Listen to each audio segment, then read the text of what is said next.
you're tying a new warp onto an old one, you want to have a knot that is very secure and also as small as possible so that it will go easily through your heddles and your reed. So this knot is called by bookbinders the weaver's knot, although I've always heard weaver's knots by weavers called what other people call a square knot. And I've seen a version of this where you like do these little rabbit ears and then you have to tuck them in, and I can't do it. So you take the end, it can be either end, figure out which you're comfortable with, either your new warp or your old warp. Make sure your old warp is pulled through the reed far enough so it's not going to slip back. Make a simple slip knot, which is harder when you're looking through a camera. And you can be much closer to the end than this, of course, because you don't want to lose a lot of yarn, but you also don't want to have it fall out while you're doing this. Then take your other, either the old warp or the new warp, and just, whoop. Hard to do when you're looking through a camera. Let's see if I can find my, there, okay, sorry.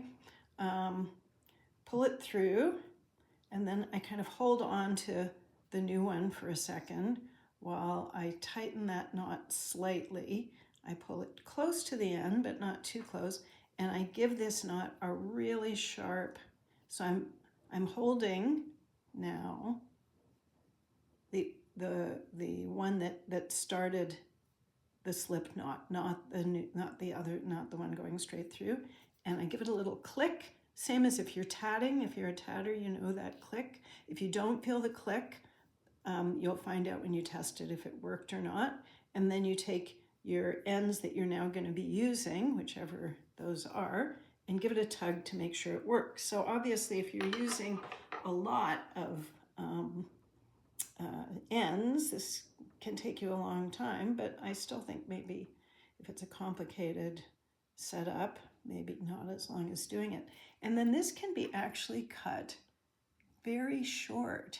You can't cut it right down to the knot, but by having it short, it's also got less bulk to go through your reed.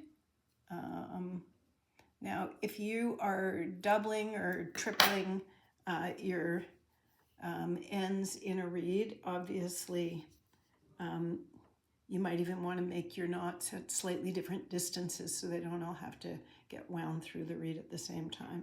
And then there you are. It's strong. It doesn't pull out. And it was really easy to do.